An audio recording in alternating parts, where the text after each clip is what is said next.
4. Economics of scale.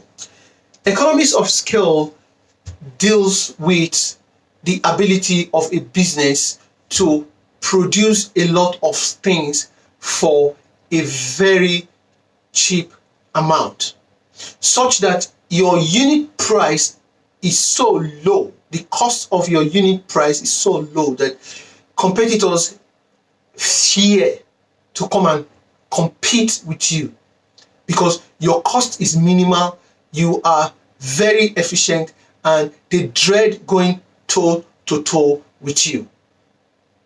So what does that mean?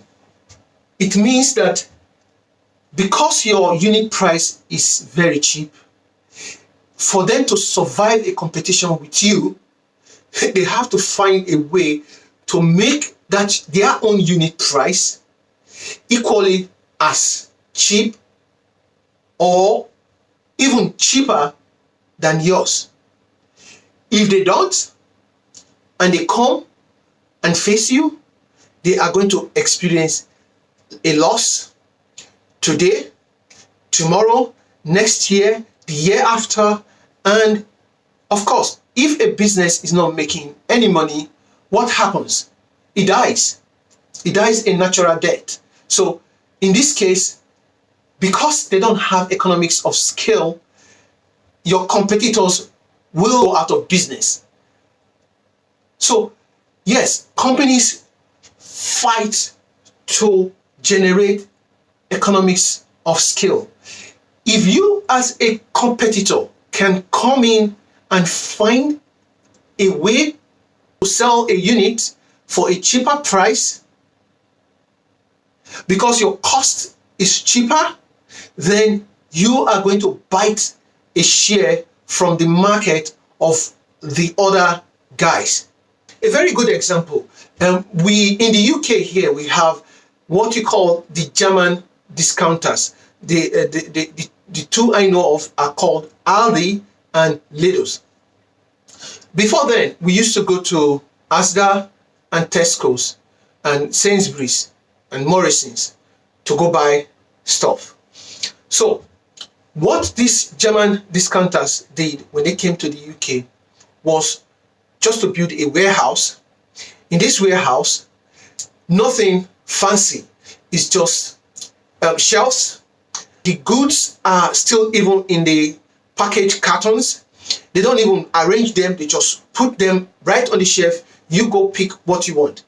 So the same people who are at the till are the ones who arrange stuff. So they go between bringing stuff from the trucks into the warehouse to the shelves, also down to checking them out.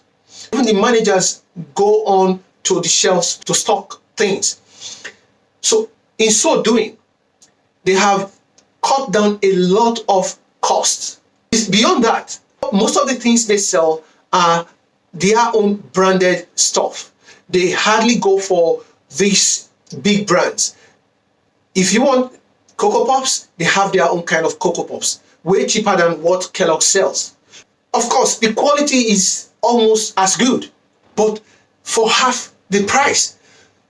Because they are not paying a premium to big brands, they are actually selling for a very low price. So at the end of the day, by the time Tesco's and Morrison's are selling one pack of Kellogg for $2.99, you go to Aldi's, you are getting it for 30% of that cost and almost of same quality.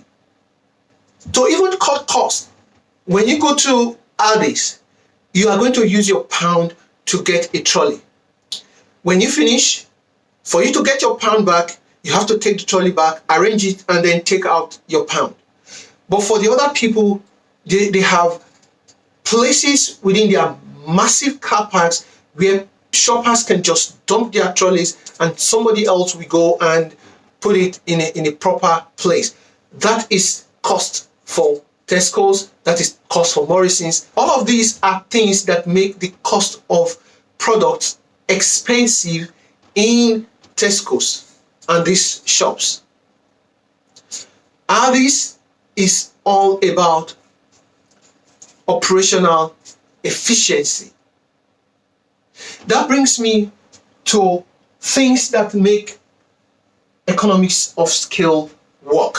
You, as a newcomer or as an established business, how do you achieve economics of scale?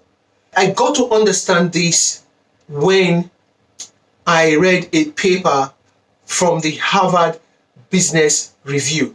It was actually given to me by a friend, a very good friend, Oberazak. The paper captured my attention.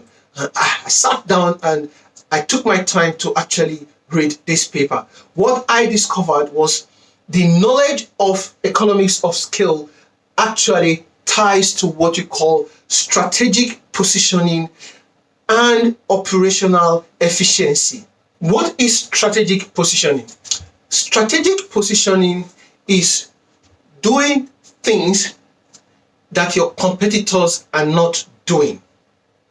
For instance, imagine Ali, rather than employ somebody to go outside and collect the trolleys, they devised a means of getting you to put a pound into the trolley, get your trolley, use it, and then for you to retrieve that £1, you need to take that trolley back to where you got it from and get your pound back.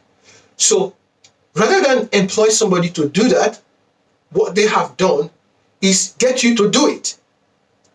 So that cost is down. It means they can actually sell their product a lot cheaper than Tesco's and Sainsbury's. So strategic positioning also is doing things that your competitors are doing in a different way, so that you can, in the course of these, you can find cost savings. That is what strategic positioning is. Operational efficiency is about using a little to achieve a lot, so that your operation does not have waste. There is no waste in the course of doing business. Because things are very efficient, your costs per unit will be down. A and B will give you what you call a fit. So everything in your business merges together. You have a solid fit. Of course, for you to achieve all of this, you must have good communication. You have a culture that will make all this work. So if they want to attack you, they must have that. They must be as strong as your strongest point. If they are not as strong as your strongest point, then they can't attack you. Your business is very, very solid. And of course, you need to keep watching that you don't drop the ball. So that is how economics of scale works. So it can work when you have solid transportation system, you have solid manufacturing system, you have solid inventory system. All of these will cut waste and make sure that the cost of your unit price is very low.